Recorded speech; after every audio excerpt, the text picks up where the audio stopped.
तो हरे कृष्ण समस्त भक्तों का हम हार्दिक स्वागत करते हैं आज का कार्यक्रम में। तो लास्ट टाइम हमने श्रीमद् भगवद गीता के 15th चैप्टर डिस्कशन कर रहे थे। तो इस चैप्टर का नाम है yoga of the supreme person. तो इस चैप्टर को हम एक एक्रोनिम के द्वारा देख रहे हैं, that is dust, DUST, dust. The D for detachment, the secret weapon, verse number 1 to 6. U for understanding the three kinds of living entity, verse number 16 to 20. S for supreme maintainer, verse number 12 to 15. T for transmigration of soul, verse number 7 to 11. तो प्रभुपाद जी कहते हैं the ultimate purpose of Vedic knowledge is to detach oneself from the entanglement of the material world and to understand Lord Krishna as the Supreme Personality of Godhead. One who understands Krishna's supreme identity surrenders unto him and engages in his devotional service.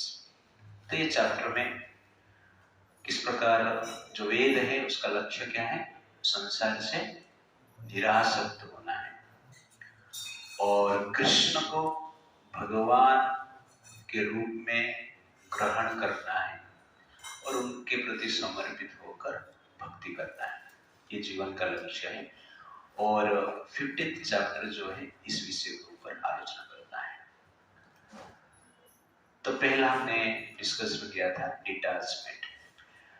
तो पहला वर्ष है श्री भगवान उवाचा ऊर्ध्वमूलम् अधःशाखम् अस्वस्थं प्राहुरव्ययम् छन्दांसि यस्य पर्णानि यस्तं वेद स वेदवित्। The Supreme Personal Godhead said, it is said that there is an imperishable banyan tree that has its roots upward and its branches down, and whose leaves are the Vedic humans. One who knows this tree is the knower of the Vedas. तो यहाँ पर भगवान बता रहे हैं कि एक प्रकार का एक अस्वस्थ वृक्ष है जिसका मूल ऊपर की ओर है और जो शाखाएं हैं नीचे की ओर है, जिसका जो पत्ता है वो जनरली वेद शास्त्र के जो मंत्र तंत्र यज्ञ विधान लिखा गया है वो पत्ते के साथ कंपेयर किया गया है। यस्तम वेद स वेदवित्, जो व्यक्ति यह अस्वस्थ वृक्ष को जानता है वो वेद को जानता है। तो ये हमने फर्स्ट सेक्शन में डिस्कशन किए थे और पूरा डिटेल्स में हमने बताया था। तो जनरली ये जो बनयान ट्री है, अस्वस्थ वृक्ष है, इस भौतिक जगत को रिप्रेजेंट करता है और उसके साथ साथ भौतिक जगत के प्रति जो आसक्ति है उसको रिप्रेजेंट करता है। जिस प्रकार बनयान ट्री जो है उसमें अनेक पत्ता रहता है, वैसे ही जो वैदिक मंत्र है वो वैदिक पत्ते के साथ कंपेयर किया गया है। और जिस प्रकार पत्ता फोटोसिंथेसिस प्रोसेस के द्वारा वृक्ष के लिए आहार बनाता है और फल भी निर्माण करता है, जिस फल को ग्रहण करके पूरा संसार में जीवन धारण करता है। तो ठीक उसी प्रकार जो वैदिक शास्त्र है उसमें जो मंत्र है, विधि है, विधान लिखा गया है, यज्ञ लिखा गया है, उसके अनुसार व्यक्ति जीता है तो जीवन का इच्छा पूर्ति होता है और व्यक्ति सुख प्राप्त करता है। और जो मूल है ऊपर के ओर है, इसका अर्थ यह है कि भगवान ब्रह्मा ने इस संसार का निर्माण किया। तो ब्रह्मा लोग जो है मूल है और जनरली जो वृक्ष निर्माण होता है मूल से निर्माण होता है, मूल से उसका उत्पन्न होता है, वैसे ही ब्रह्म लोक से संसार का उत्पन्न हुआ है। इसलिए जो मूल है उसको ऊपर कहा गया है और उसके साथ साथ जो शाखाएं हैं वो डाउनवर्ड है।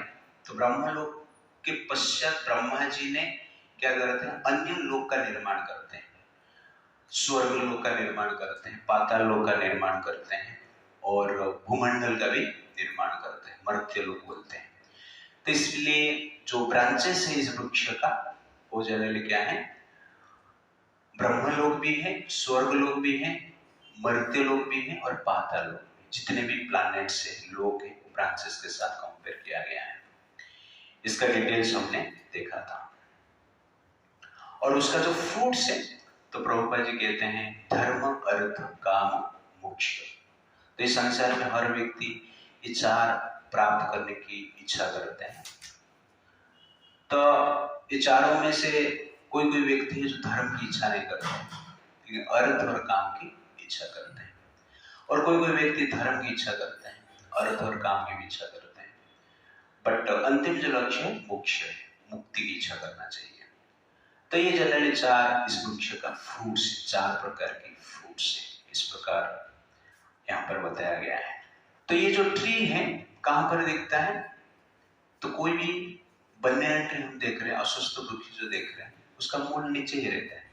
लेकिन भगवान जो ये अस्वस्थ वृक्ष के बारे में बता रहे हैं, ये अस्वस्थ वृक्ष कहाँ पर है, कैसा है, उसका मूल ऊपर है।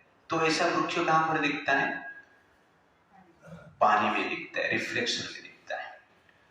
तो कोई वृक्ष का रिफ्लेक्शन पानी में होता है, नदी के किनारे में कोई वृक्ष है या कोई लेक के किनारे में कोई वृक्ष है, उसका रिफ्लेक्शन हम देखेंगे तो उसका जो मूल है ऊपर दिखता है और जो शाखाएं हैं नीचे दिखता है। तो कहने का अर्थ है ये संसार क्या है, आध्यात्मिक जगत का एक रिफ्लेक्शन है, प्रतिबिंब है। तो हम रिफ्लेक्शन वर्ल्ड में जी रहे हैं।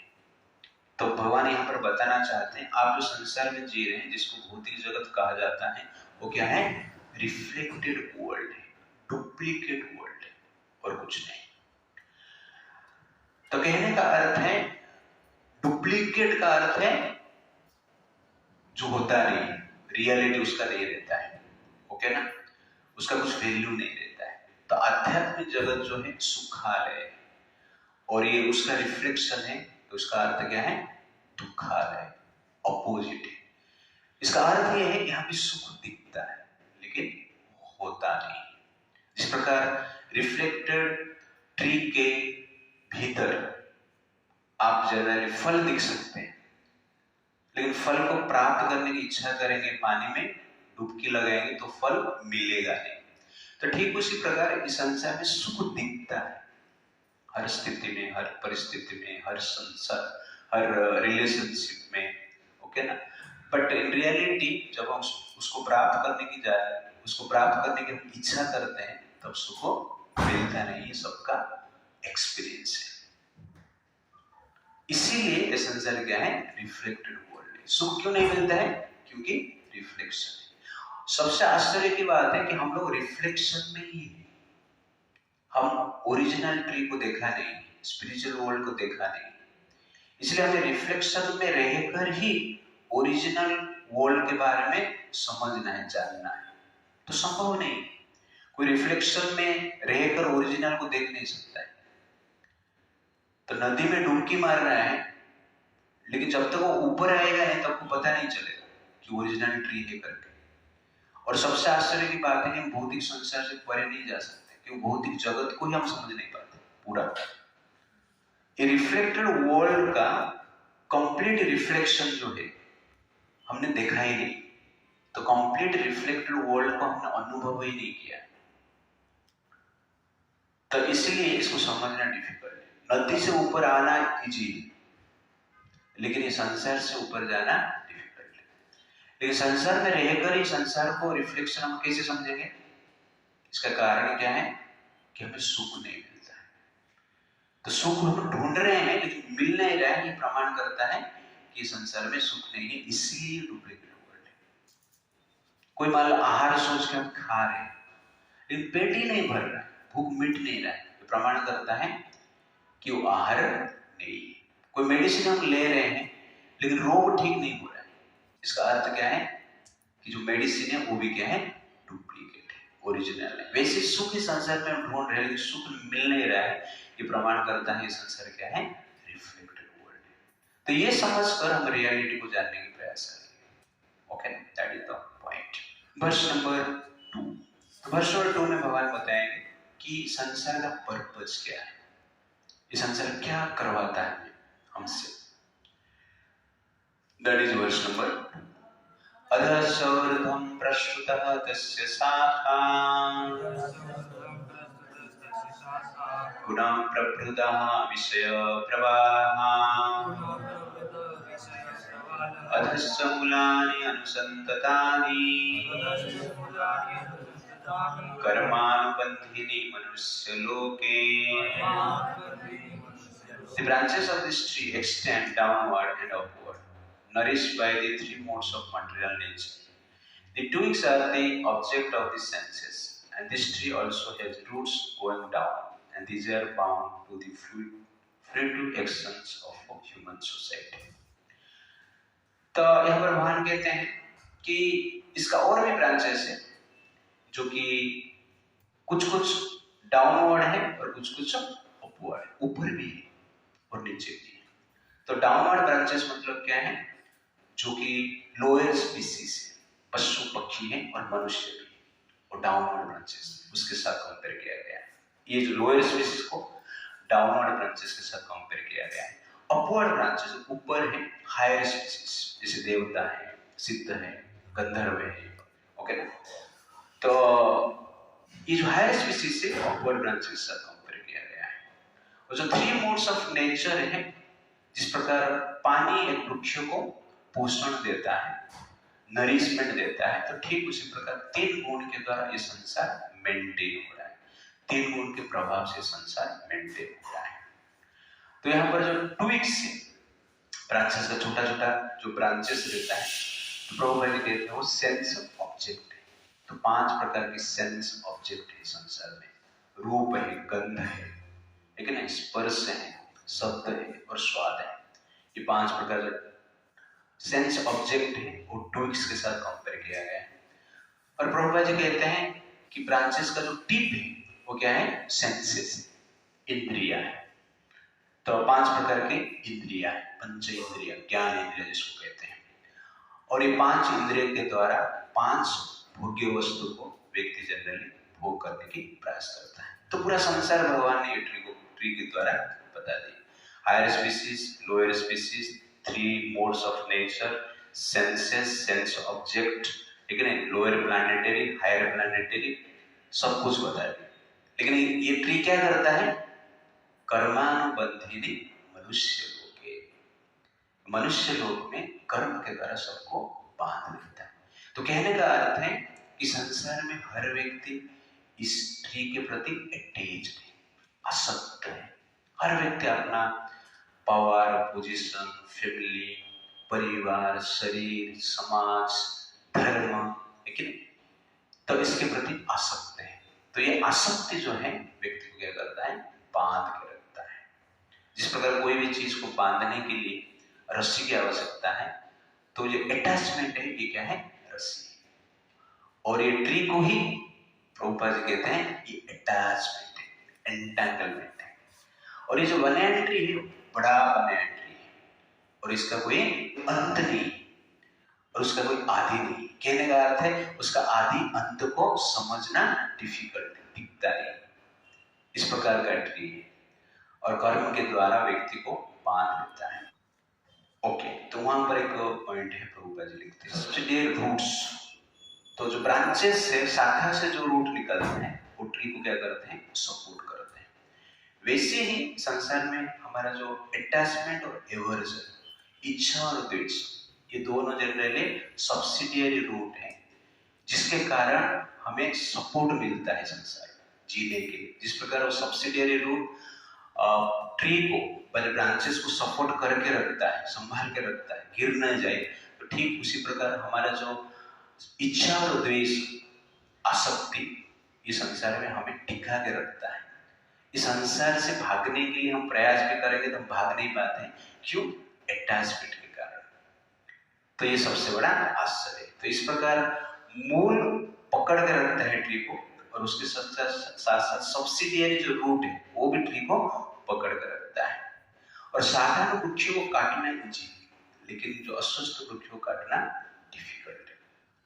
भगवान ने संसार को इस वृक्ष के साथ कंपेयर किया है। क्यों किया है? वृक्ष के साथ क्यों किया है? कोई पशु पक्षी के साथ क्यों नहीं किया? पशु पक्षी के साथ इसलिए कंपेयर नहीं किए क्योंकि मान लो कोई पशु पक्षी को आप मारना भी चाहेंगे, वो भाग सकता है, ओके ना, और उल्टा पशु पक्षी आपको भी मार सकते हैं, ओके। इसलिए भगवान ने ये एग्जाम्पल ट्री के साथ दिया है। कहने का अर्थ है ट्री आपको मार नहीं सकता है और ट्री भी आपसे भाग नहीं सकता है। कहने का अर्थ है पशु पक्षी को कभी कभी आप मार भी नहीं सकते, लेकिन ये ट्री को आप मार सकते, काट सकते।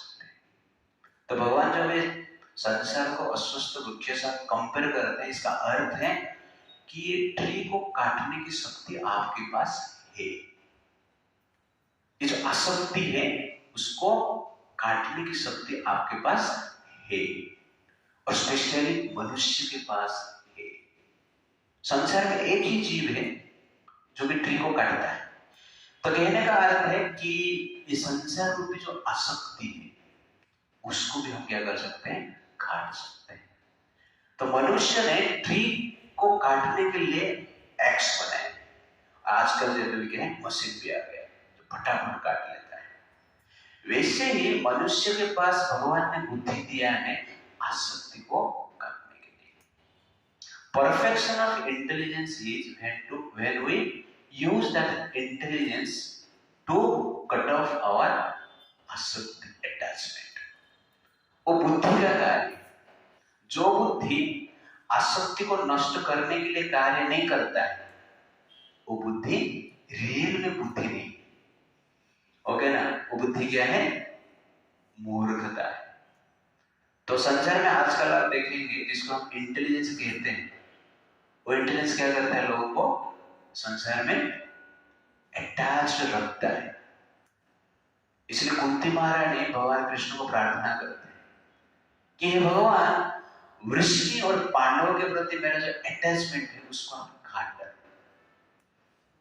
और स्वयं कुंती महारानी किसको कहते हैं? कृष्ण को प्रार्थना करते हैं, क्योंकि अटैचमेंट को काटना इतना आसान नहीं।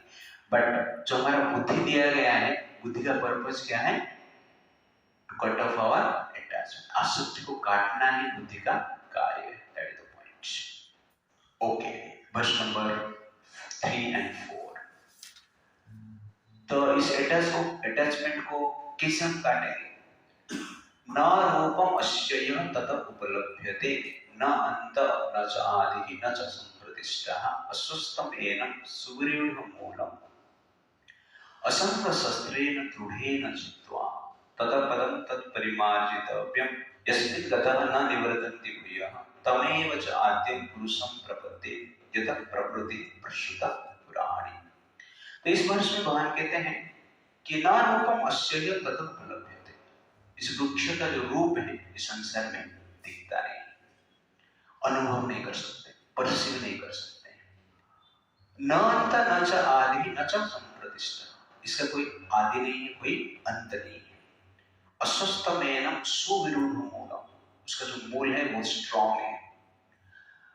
ओके, असंग शस्त्रेण दृढ़ेन चित्वा, और असंग का शस्त्र के द्वारा, डिटैचमेंट के द्वारा हमें क्या करना चाहिए? इस वृक्ष को काट देना चाहिए। तथा पदम तत् परिमार्जितव्यम यस्मिन् गतः न निवर्तन्ते भूयः, काटेंगे तो कहां पे जाएंगे? भगवान के पास जाएंगे। तथा पदम तत् परिमार्जितव्यम यस्मिन् गतः न निवर्तन्ते भूयः, और जहां पर जाने के पश्चात कोई लौट के संसार में आता नहीं। तमेव च आद्यं पुरुषं प्रपद्ये, इसलिए उस भगवान के प्रति हमें समर्पित होना है। यतः प्रकृति प्रसृता पुराणी, जो भगवान क्या करता है? संसार को मेंटेन करता है, पालन करता है, जो भगवान ने संसार का निर्माण किया। तो ये 2 वर्ष में 3 और 4 भगवान कहते हैं कि जो ओरिजिनल वृक्ष है उसका अनुभव इस संसार हम नहीं कर सकते, और रिफ्लेक्शन का हम अनुभव कर रहे हैं। बट ये रिफ्लेक्शन को हमें क्या करना पड़ेगा? काटना पड़ेगा। कैसे काटेंगे?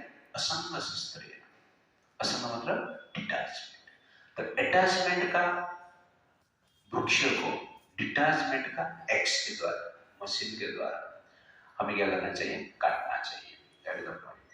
Why one fails to understand the spiritual world, हम स्पिरिचुअल वर्ल्ड को क्यों नहीं अनुभव कर पाते हैं? क्योंकि हम रिफ्लेक्शन के भीतर ही, इसलिए हम जनरली उसको अनुभव नहीं कर पाते। कोई पूछेगा कि स्पिरिचुअल वर्ल्ड दिखता नहीं क्यों, तो उसका कारण क्या है? क्योंकि हम रिफ्लेक्शन के भीतर ही, जब रिफ्लेक्शन से बाहर आएंगे तब जनरली हमें पता चलेगा कि रियलिटी क्या है। तो रिफ्लेक्शन से बाहर कैसे आएंगे? पानी से बाहर कैसे आएंगे? पानी को सूखा। तो पानी मतलब क्या है? इच्छाएं, इच्छाएं आसक्ति, ऐसा बोल सकते हैं। तो इच्छा, भौतिक इच्छा जब तक रहेगा तब तक आध्यात्मिक जीवन और आध्यात्मिक जगत को अनुभव नहीं कर पाएंगे। कभी कभी लोग पूछते हैं कि स्पिरिचुअल एक्सपीरियंस हमें चाहिए, भगवान को हम देखना चाहते हैं। हमारा क्वेश्चन है कि आपने इच्छा छोड़ दी? भौतिक इच्छा आपने छोड़ दी? नहीं छोड़ा। इसलिए जनरली जब तक भौतिक इच्छा रहेगा तब तक आध्यात्मिक जगत और आध्यात्मिक रूप को अनुभव हम नहीं कर पाएंगे। तो हाउ टू डेवलप डिटैचमेंट? श्रवण कीर्तन। तो प्रभुपाद जी कहते हैं, therefore one must learn detachment by discussion of spiritual science based on authoritative scriptures। तो शास्त्र के अध्ययन से हम जनरली संसार से डिटैचमेंट हो सकते हैं। डिटैचमेंट इन प्रैक्टिकल, सचमुच डिटैचमेंट क्या है? तमेव प्रपत्ति, भगवान को समर्पित होना। ओके, भगवान को समर्पित होना। समर्पण मतलब क्या है? अपना कुछ इच्छा नहीं, जिसके प्रति हम समर्पित हो गए उनका ही इच्छा पूर्ति करना, दैट इज कॉल्ड समर्पित। तो तमेव प्रपत्ति, इसका आंसर इस वर्ष में। Why to surrender to Krishna?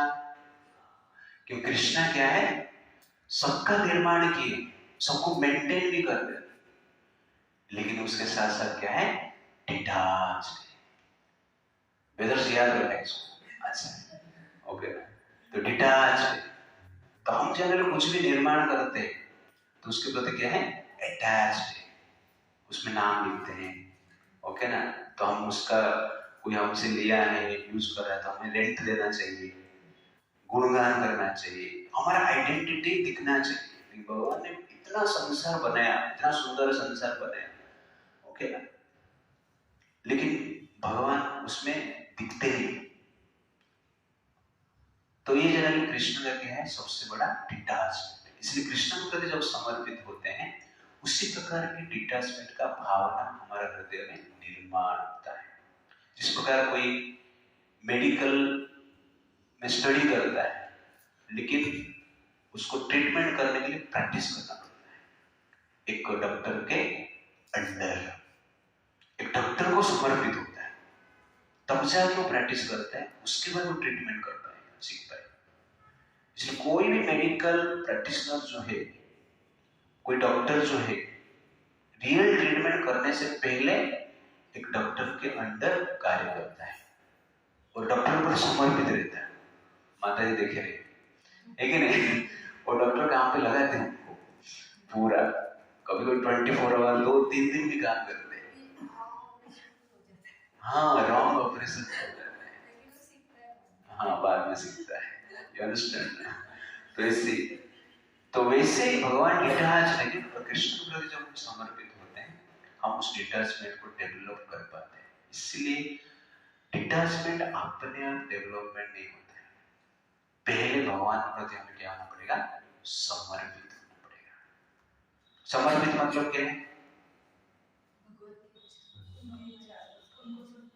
इस शब्द का अर्थ है समर्पित। समस्त चीज भगवान को हमने अर्पण कर दिया, आपका ही सब, ओके ना। और आप जैसे कहेंगे हम वैसे कार्य करें। तो गीता समर्पण सिखाता है। अर्जुन एंड में क्या बोलता है?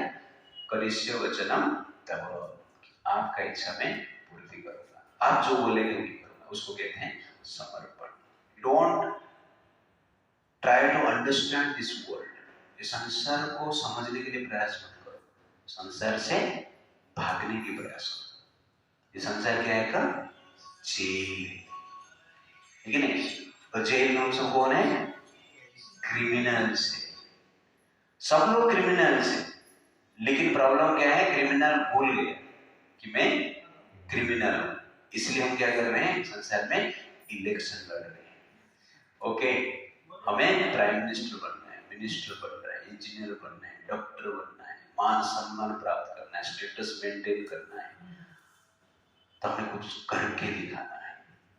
तो कहां पे करके दिखाना चाहते हैं हम लोग? जेल। जेल में कोई कुछ भी बन जाए, अल्टीमेटली कहां पर है? जेल में। ओके, इसलिए बुद्धिमान क्रिमिनल कौन है? तो जेल से भागने के लिए प्लान करता है। मूर्ख क्रिमिनल कौन है? जो जेल का डेवलपमेंट करता है। ओके, हमें डेवलपमेंट भी करना है, लेकिन जेल से भागने का जो मनोवृत्ति है, एक्टिविटी, उसको छोड़ना नहीं। तो जेल से भागने का एक्टिविटी को छोड़कर हम डेवलपमेंट करेंगे तो दैट इज मूर्खता। लेकिन जेल से भागने की इच्छा करके प्लान करते हुए डेवलपमेंट कर रहे हैं तो चलेगा। It's like that. इसलिए जनरली हमें इस संसार से मुक्त होने के लिए प्रयास करना चाहिए, और इसके लिए असंग शस्त्रेण दृढ़ेन चित्वा। असंग मतलब क्या है? निरासक्त होकर हमें जीना है। तो Bhishma's fighting against Pandava is a sign of detachment. Arjuna's killing Bhishma is a sign of detachment. Yudhishthira Maharaj telling lie is a sign of detachment. Dhruva Maharaj refused to not ask anything from God. मना कर दे, कुछ नहीं चाहिए उनको. That is a sign of detachment. Kunti Maharani's silence regarding Karna is a sign of detachment. Draupadi is forgiving Ashwasthama is a sign of detachment. ये सब निरासक्त का example है, जितने जो भक्त आपने देखा है, जो भगवान के प्रति वो समर्पित है। तो what is life of detachment? Life of detachment क्या है? लाइफ ऑफ अटैचमेंट मतलब इंद्रिय तृप्ति। ओके ना? लाइफ ऑफ डिटैचमेंट मतलब कृष्ण का तृप्ति। तो हमें आहार चाहिए, आपको जो इच्छा हुआ खाना बनाए और खा ले, दैट इज डिटैचमेंट। डिटैचमेंट क्या है? कृष्ण की जो इच्छा है उसको बनाना है, कृष्ण को अर्पण करना है और खाना है, दैट इज क्या है? डिटैचमेंट। तो डिटैचमेंट का अर्थ ये नहीं है कि छोड़ देना है। डिटैचमेंट का अर्थ है अर्पण करके खाना है, दैट इज डिटैचमेंट। तो आपको कुछ भोग करना है, तो किसका तृप्ति के लिए भोग करना है? कृष्ण का तृप्ति के लिए करना है। ओके ना? तो कृष्ण क्या देखना पसंद करते हैं? मैं क्या देखूं तो कृष्ण पसंद हो, खुश हो, तो वो चीज हमें देखना है। हमें क्या सुनना, क्या देखना, क्या बोलना, क्या बातचीत करना, किस प्रकार जीना, वो कृष्ण का इंस्ट्रक्शन के अनुसार कृष्ण को तृप्त करने के लिए करते हैं। That is life of detachment. जो एग्जाम्पल हमने देखा है, युधिष्ठिर महाराज ने झूठ बोला, तो ये साइन ऑफ डिटैचमेंट। क्यों झूठ बोला? कृष्ण चाहते हैं, उनका अटैचमेंट क्या है कि मैं सत्यवादी, ये अटैचमेंट होगा। तो मैं सत्यवादी अटैचमेंट भी संसार में बांध कर रखता है, सचमुच बांध कर रखता है। लेकिन युधिष्ठिर महाराज क्या बोले? झूठ बोले, तो डिटैचमेंट। कहां से डिटैचमेंट हो गए? वो मैं सत्यवादी हूं, उससे वो डिटैचमेंट। तो अल्टीमेटली कृष्ण का इच्छा पूर्ति करना आवश्यकता है। तो वैसे ही हमारा ईगो भी क्या होना चाहिए? मैं कृष्ण का दास, सेवक। ये ईगो है, ये भी अहंकार है, लेकिन ये ट्रू अहंकार है। ये अहंकार आपको क्या देगा? मुक्ति प्रदान करेगा। That is the point. तो हमारा इंटेलिजेंस जो है कृष्ण के लिए यूज होना चाहिए, प्लान करना चाहिए कि भक्ति हम कैसे करना है, मुक्ति कैसे प्राप्त करना है। ओके ना? तो भक्ति करने के लिए हम प्रयास करना चाहिए। तो ईगो, इंटेलिजेंस और मन को कैसे भगवान के लिए यूज करेंगे? मन्मना भव। ओके ना, भगवान का स्मरण करके कोई भी कार्य करते हैं तो मन से करना चाहिए। करना पड़ रहा है तो जनरली क्या है, कर्म है। ओके ना, और भौतिक भोग है। लेकिन मन से हम कृष्ण के लिए करते हैं वो क्या है, डिटैचमेंट। तो प्रभुपाद जी एक लेक्चर में कहते हैं कि सब लोगों को इस लाइफ में ही सोचना चाहिए कि मैं भगवान कृष्ण को देखना है, भगवान कृष्ण के साथ बात करना है, भगवान कृष्ण को स्पर्श करना है। इस प्रकार इस लाइफ में ही सोचना चाहिए, ट्राई करना चाहिए। और इस प्रकार की आतुरता के साथ जब एक व्यक्ति भगवान का सेवा करता है तब जनरल क्या है, वो सिंसियर। तो सिंसियरिटी मतलब क्या है, ईगरनेस टू सर्व। कोई कोई बोलता है सिंसियरिटी कैसे पता चलेगा कि भक्ति में मैं सिंसियर हूं या नहीं? तो क्या है वो, प्रभुपाद जी कहते हैं ईगरनेस टू सर्व। सेवा करने के लिए तत्परता रहना चाहिए। मन से जो सेवा करने की इच्छा करता है, प्रयास करता है और करता है, वो क्या है, सिंसियर है। ये सब जनरली डिटैचमेंट का लक्षण है जब हम कृष्ण के लिए सब कुछ करते हैं। That is the point. संग वर्सेस असंग। तो संग मतलब क्या है, कनेक्शन। असंग मतलब क्या है, डिस्कनेक्शन। तो संग मतलब अटैचमेंट, असंग मतलब डिटैचमेंट। डिटैचमेंट फ्रॉम मैटर, भौतिक जगत से डिटैच रहना। लोटस फ्लावर पानी में पैदा होता है, पानी से उसका मेंटेन होता है, लेकिन पानी को भी देखता नहीं। ओके ना, वो किसको देखता है, सूर्य को देखता है। तो ठीक उसी प्रकार इस संसार में हमें रहना है, संसार से हमें अपना मेंटेनेंस करना है। और संसार में तो हमें पैदा हो चुके हैं, लेकिन हमारा जो चेतना है किसको ओर होना चाहिए, कृष्ण की ओर होना चाहिए। और लोटस फ्लावर का स्पेशलिटी है, लोटस फ्लावर का ये स्पेशलिटी है, वो पानी को देखता नहीं है और पानी को टच भी नहीं करता है। जितना पानी रहेगा उसका जो स्टेम है उतना बड़ा रहता है। 2 मीटर पानी तो स्टेम 2 मीटर से ऊपर रहेगा, 3 मीटर पानी तो स्टेम 3 मीटर ऊपर रहेगा, 1 मीटर पानी तो स्टेम 1 मीटर ऊपर रहेगा। ऐसा है। तो ठीक उसी प्रकार संसार में कोई कितना भी हो, कोई बड़े पोस्ट पर है, कोई छोटे पोस्ट पर है, कोई धनवान है, कोई गरीब है, कोई भी पोजीशन में आप रहिए, लेकिन आपको क्या करना है, पानी को टच नहीं करना है। और कहां पर रहना है, चेतना किसकी ओर होना चाहिए, कृष्ण का स्मरण होना चाहिए। तो कृष्ण का स्मरण होना चाहिए और संसार के प्रति आसक्ति नहीं होना चाहिए। तो इस प्रकार आप लाइफ जीते हैं, दैट इज कॉल्ड, कहते हैं असंग लाइफ। असंग शस्त्रेण दृढ़ेन चित्वा। तो भगवान यहाँ पर शब्द स्पेशल यूज करते हैं, दृढ़ेन चित्वा।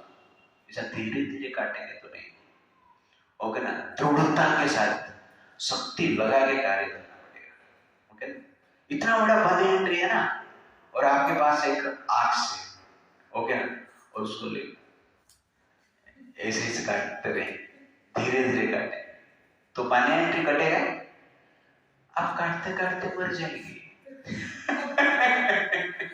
बाने एंट्री नहीं कटेगा। तो ठीक उसी प्रकार इस संसार में भी हम भक्ति धीरे धीरे करते हैं, थोड़ा थोड़ा काटते हैं तो हमारा अंत हो जाता है। फिर नेक्स्ट लाइफ में कटा नहीं है, एक ही ब्रांच नहीं कटा है उसका। उसका तो सब्सिडियरी ब्रांचेस रहता है ना, बाकी मूल का छोड़ दीजिए, वो मूल तो बहुत बड़ा है। तो सब्सिडियरी ब्रांचेस तो रहता है। सब्सिडियरी ब्रांचेस मतलब अटैचमेंट एंड एवर्सन, इच्छा द्वेष, वही कटा नहीं है। इसलिए हमें क्या करना चाहिए, सबको दृढ़ेन चित्वा, असंग शस्त्रेण दृढ़ेन चित्वा, सीरियसली और स्ट्रांगली हमें प्रहार करना चाहिए। ओके ना, इसलिए सीरियस बनना है तो अटेंटिवली 16 माला जप करना है, अटेंटिवली बाकी भी भक्ति हमें करना है। तो ये जनरल क्या है, मेन पॉइंट है। ओके, दैट इज असंग शस्त्रेण। तो detachment doesn't mean disconnection from material world, but physical connection, but psychologically disconnection. That is detachment. Physical connection, psychologically disconnection. That is detachment.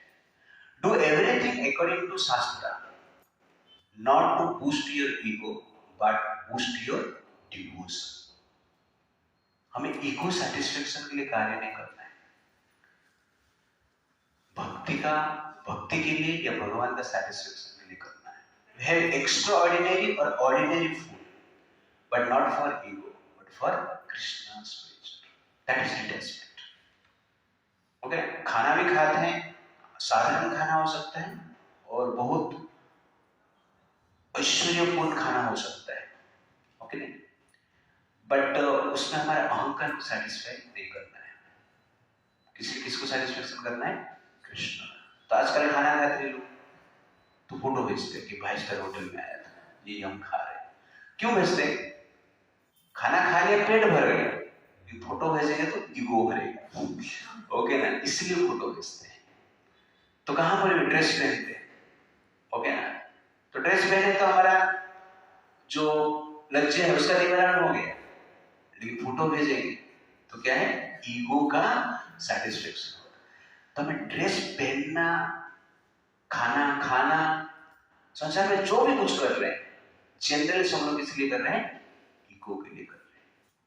मानो कोई बड़ा जॉब भी करना चाहता है, किसको मैनेजर बनना है, किसको साइंटिस्ट बनना है, ओके ना, किसको आईपीएस आईएएस बनना है, किस लिए? Ego satisfaction. हर चीज में ईगो सेटिस्फेक्शन। गरीब भी अपना ईगो सेटिस्फाई करना चाहता है और धनवान भी अपना ईगो सेटिस्फाई करना चाहता है। कोई कृष्ण का सेटिस्फेक्शन सोचता ही नहीं। Therefore, generally detached life मतलब satisfaction of Krishna's ego.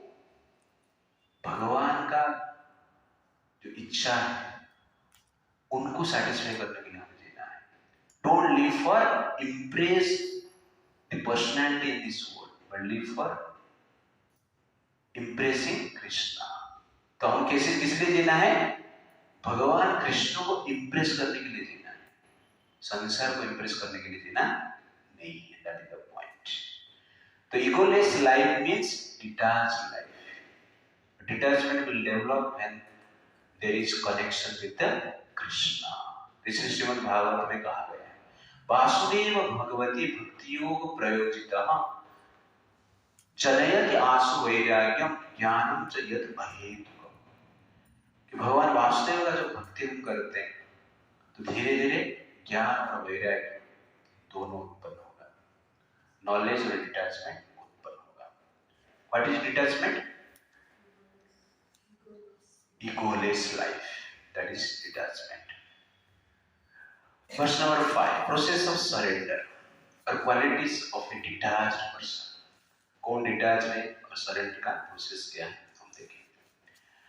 Verse number 5, निर्माण मोह चित संग दोषा आध्यात्म नित्य विनिवृत्त कामः द्वंद्वै विमुक्तः सुख दुःख संगै गच्छन्ति अमूढाः पदमावयं तत्। तो this is very very important verse, और ये वर्स को जीवन भर हमें क्या करना है? प्रैक्टिस करना है। और ये वर्स को जो आत्मसात कर देता है वो व्यक्ति भगवत प्राप्ति कर लेता है। तो जो डिटैच्ड पर्सन है और जो भगवान के प्रति समर्पित है उसका क्वालिटी क्या है और उस व्यक्ति क्या क्या प्रैक्टिस करना चाहिए। तो पहला है निर्माण। मान मतलब मान सम्मान, निर्माण। तो संसार में मान सम्मान रहित जीवन हमें जीना है। यहां पर कौन कौन है मान सम्मान इच्छा नहीं करता है? हाँ, मनोज प्रभु। अच्छा है, गुड। इसलिए मैं पद्म पत्र का एग्जाम्पल दिया है। पद्मपत्र का जो स्टेम है छोटा हो सकता है, ओके, पद्म फूल का जो स्टेम है छोटा हो सकता है, लेकिन पानी के ऊपर रहना चाहिए। तो संसार में हमारा पोजीशन छोटा हो सकता है लेकिन पानी के ऊपर होना चाहिए, और बड़ा भी हो सकता है लेकिन पानी के ऊपर होना चाहिए। छोटा रह के पानी में डूब गया, बड़ा हो के पानी में डूब गया, who is successful person, who is successful person, सफलता किसको मिला? किसी को नहीं। जिसको तैरना नहीं आता है वो भी डूब गए, जिसको तैरना आता है वो भी डूब गए। तो किसको फायदा हुआ? किसको हुआ? नहीं। तो वैसे ही संसार में हर व्यक्ति, कोई धनवान है, कोई गरीब है, कोई एजुकेटेड है, कोई अनएजुकेटेड है, कोई स्त्री है, कोई पुरुष है, लेकिन सब लोग क्या है? डूब ही गए। तो लाभ क्या है? कुछ नहीं। तो कहने का अर्थ निर्माण, तो मान सम्मान की इच्छा नहीं करना। और संसार में सबसे हाईएस्ट जो प्लेजर है वो क्या है? मान सम्मान प्राप्त करना। इसीलिए संसार में हर व्यक्ति अपना स्टेटस बढ़ाना चाहता है, पोजीशन, पावर बढ़ाना चाहता है। लेकिन जीने के लिए सबकी आवश्यकता नहीं। संसार में जीने के लिए ना पावर, पोजीशन, स्टेटस, धन, जितना हम चाहते हैं मिनिमम आवश्यकता है, बट खाली शरीर का पोषण करने के लिए अधिक आवश्यकता नहीं। तो संसार में बड़े बड़े जो युद्ध हुआ है किस लिए हुआ है? मान के लिए हुआ है। निर्माण, मान किसको चाहिए? Ego satisfaction. तो इसलिए हमें निर्माण से जीना है। गरीब व्यक्ति आहार का भूखा है और धनवान व्यक्ति मान सम्मान का भूखा है। तो मन मान सम्मान चाहता है और पेट आहार चाहता है। पेट का जो भूखे है उसको हम क्या कहते हैं? गरीब कहते हैं, ओके। और मन का जो भूखे हैं उसको हम क्या कहते हैं?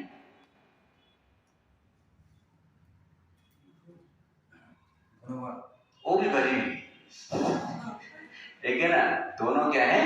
गरीब। पेट के जो भूखे हैं कटोरी लेके मांगते हैं कि मुझे खाना दे, मुझे भिक्षा दे, मेरा कटोरी भर दे। और मान सम्मान के जो भूखे हैं वो भी मांगते हैं कि मुझे मान सम्मान दे दो। इसलिए जो भी कुछ कर रहे हैं, दान कोई दे रहा है या कोई पावरफुल पोजीशन पे है, तो उसका पीछे इच्छा क्या है? उसका मान सम्मान चाहिए। तो एक भिखारी पेट के लिए भागता है और दूसरा भिखारी मान सम्मान के लिए भागता रहता है जीवन भर।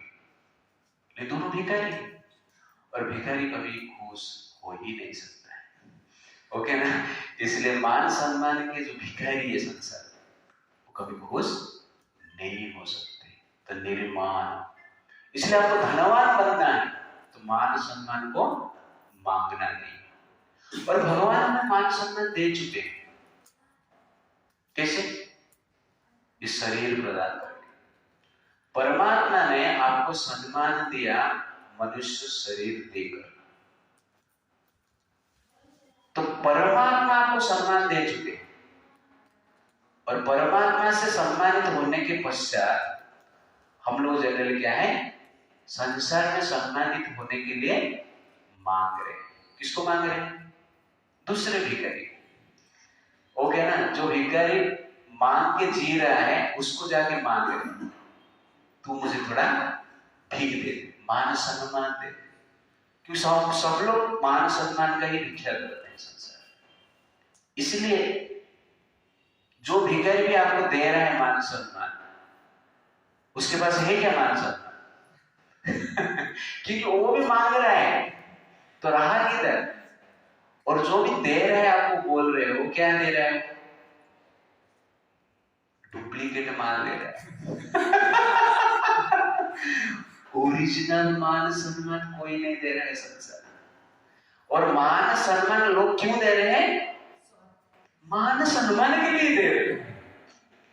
लेकिन प्रभु जी को मैं प्रणाम नहीं करूंगा, प्रभु जी क्या सोचेगा, ओके ओके इसीलिए मैं प्रणाम कर रहा हूं।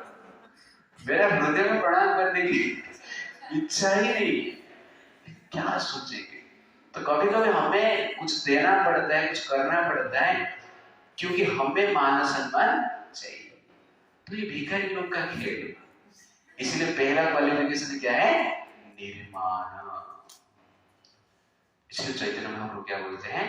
अमानिना मान देना, अमानिना होना पड़ेगा, दैट इज निर्माण। और मान देना, एक्सैक्टली जो निर्माण है वही वास्तव में मान दे सकता है। जो मान सम्मान की इच्छा नहीं करता है वो वास्तव में ओरिजिनल मान सम्मान दूसरे को दे पाता है, अदरवाइज वो दे ही नहीं पाएगा। इसीलिए हमें ये प्रिंसिपल को फॉलो करना है। और जो मान शून्य हो जाता है वो जनरली मन में शांति को प्राप्त करता है। इसे शांति के लिए भगवान क्या कहते हैं? निष्पृह, निर्मम, निरहंकार, ये तीन चीज बोलते हैं। निष्पृह मतलब इच्छाओं को त्याग करना, निर्मम ममता को त्याग करना, मेरा बेटा, मेरा परिवार, मेरा शरीर, मेरा देश, मेरा ओपिनियन, मेरा, ये सब जो ममता है ये सब छोड़ना, ममत्व, दैट इज निर्मम। निरअहंकार, मालिकियाना भावना, प्रोप्राइटरशिप मेंटालिटी, ये तीन को जो व्यक्ति छोड़ पाता है, सशांति अधिगच्छति, उसको ही शांति प्राप्त होता है संसार में, और किसको नहीं। निष्पृह, निर्मम, निरहंकार। इसलिए हमें पहले क्या बनना चाहिए? निर्माण बनना चाहिए। तो निर्माण लोग क्यों नहीं बन पाते हैं? एक चीज के कारण। किस लिए मान चाहते हैं लोग? अज्ञान के कारण। निर्माण मोह, ओके ना। तो निर्माण का कारण जब ले मोह, तो मोह को हमें जीतना है। निर्माण मोह जितसंग दोष, तो मोह मतलब अज्ञान, इल्यूजन।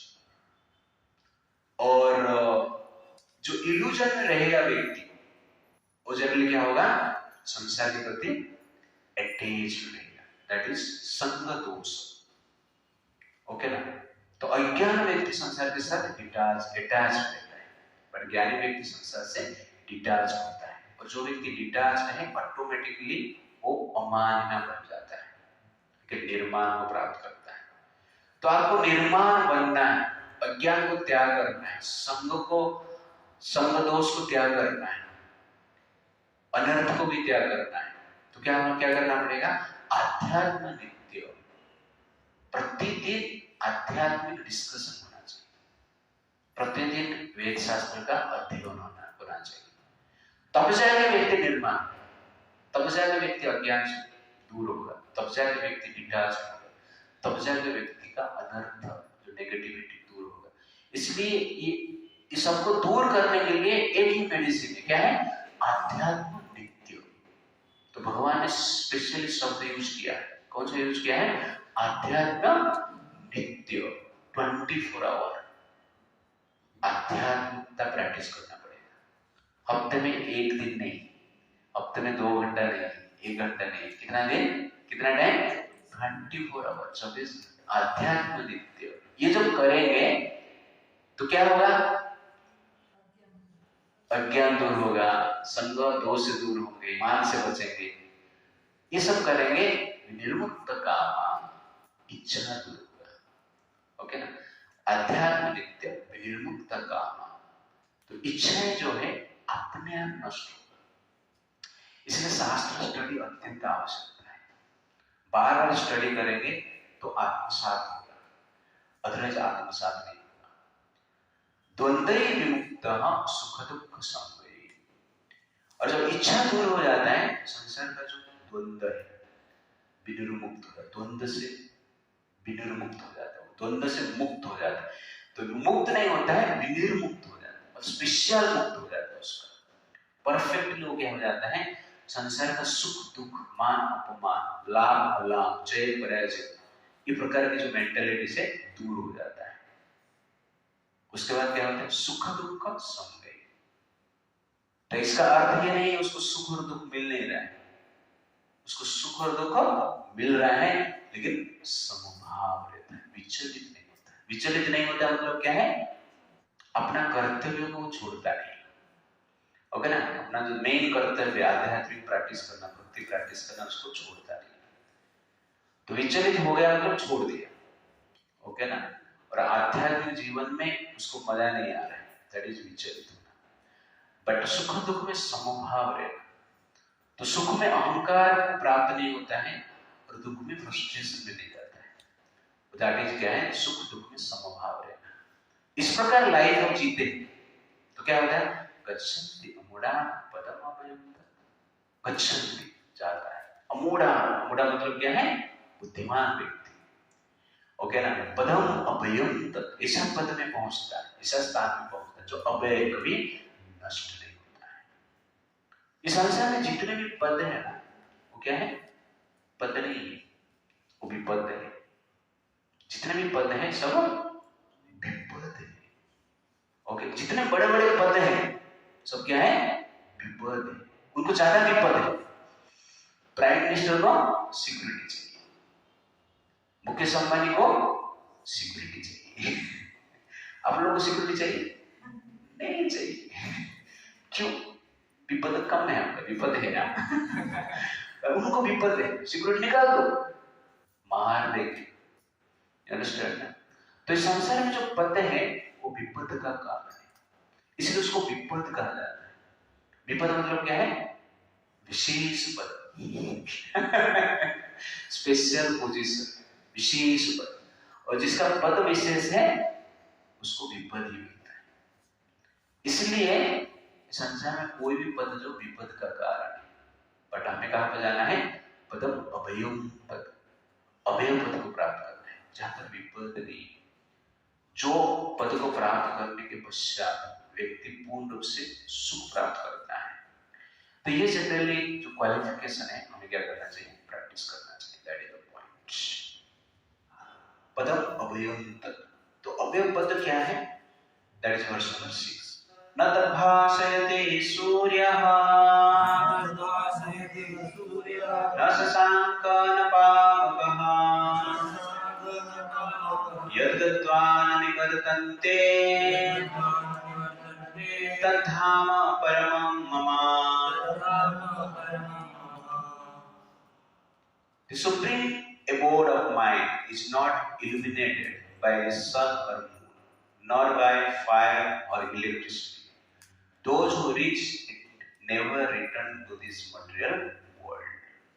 तो भगवान ने यहाँ पर अपना धाम के बारे में बताया। वो पदम अभयम् क्या है?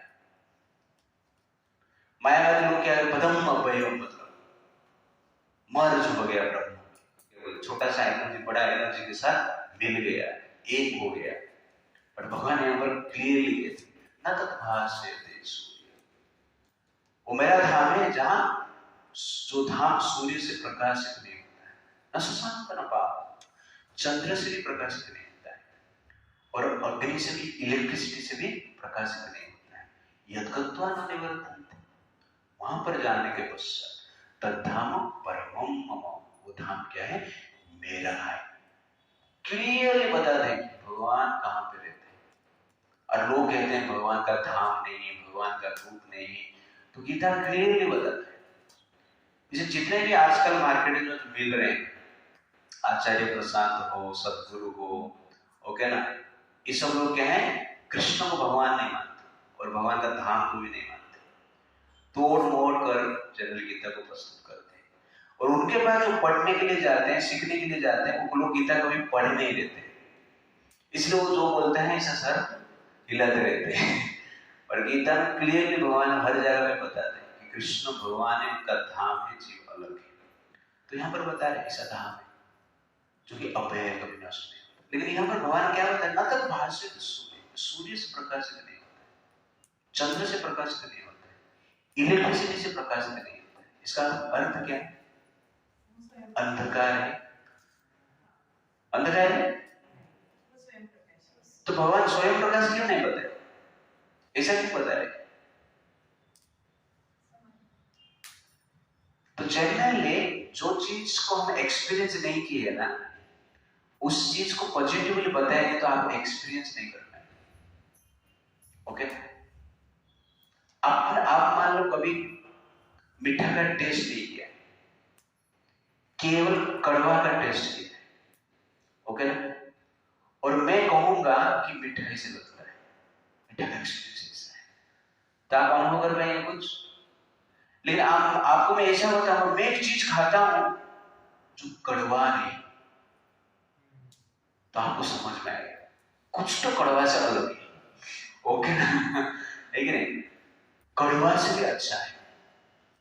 तो वैसे ही मान लो आपको ऐसे कहा जाएगा कि कोई मान लो भारत से अमेरिका जाएगा और अमेरिका में सबको कहेगा कि भारत में हम पिज्जा नहीं खाते, भारत में हम पास्ता नहीं खाते, लेकिन भारत के हम बर्गर्स नहीं खाते, तो अमेरिकन बोलेंगे तुम लोग भूखे रहते हैं क्या?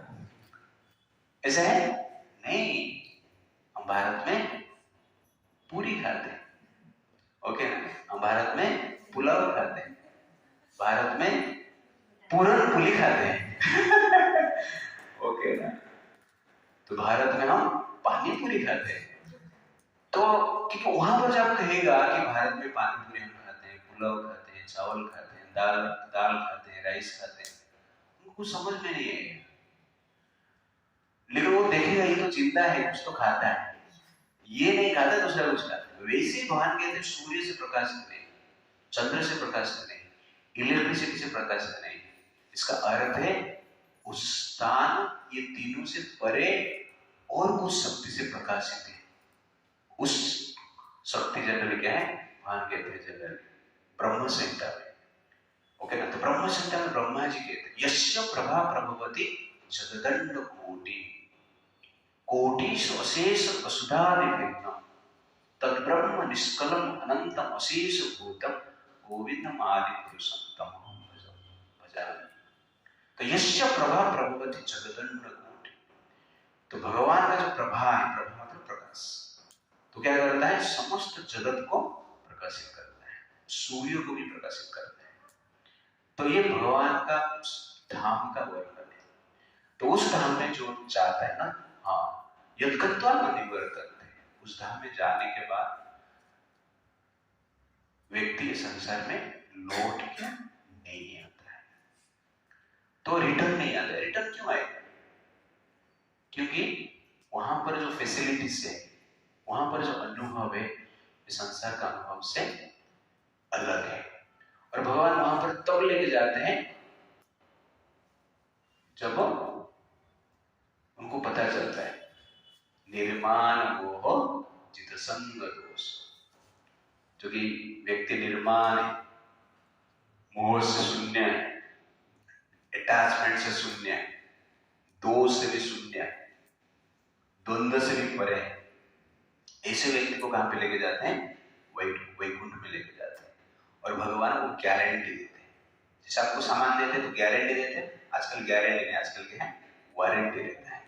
तो भगवान गारंटी दे के लेते हैं कि ये माल कभी खराब नहीं होगा, इटर्निटी के लिए रहेगा। कृष्ण उसको परखते हैं, इसलिए कृष्ण का गारंटी को हमें मानना चाहिए। तो यहाँ पर हम नहीं बोलते कि वहां पे जाने के बाद रिटर्न नहीं है, कौन बोलता है? कृष्ण बोलता है, ओके ना। तो मेरा माल एक बार परचेज हो गया तो रिटर्न नहीं होता है कृष्ण क्या कर रहे हैं, हमें गारंटी दे रहे हैं, इसलिए फिर से इच्छा नहीं होगा, क्योंकि कृष्ण का गारंटी में हम जा रहे हैं, अपना गारंटी नहीं, ओके ना। कृष्ण गारंटी दे रहे हैं कि यद्गत्वा न निवर्तन्ते, वहां पर जाने के बाद व्यक्ति संसार में लौट के नहीं आता है। तो भगवान यहाँ पर ये शब्द बता के यद्गत्वा न निवर्तन्ते, ये शब्द बता के भी बता रहे हैं कि मेरा धाम अलग और भौतिक जगत भी अलग। इस प्रकार आप जनरली सोच सकते हैं। तो नेक्स्ट टाइम हम देखें भगवान को छोड़कर, भगवत धाम को छोड़कर जीवात्मा इस संसार में क्यों आया और किस प्रकार इस संसार में घूम रहा है, हम देखेंगे नेक्स्ट टाइम। हरे कृष्णा कृष्णा कृष्णा हरे हरे, हरे राम राम राम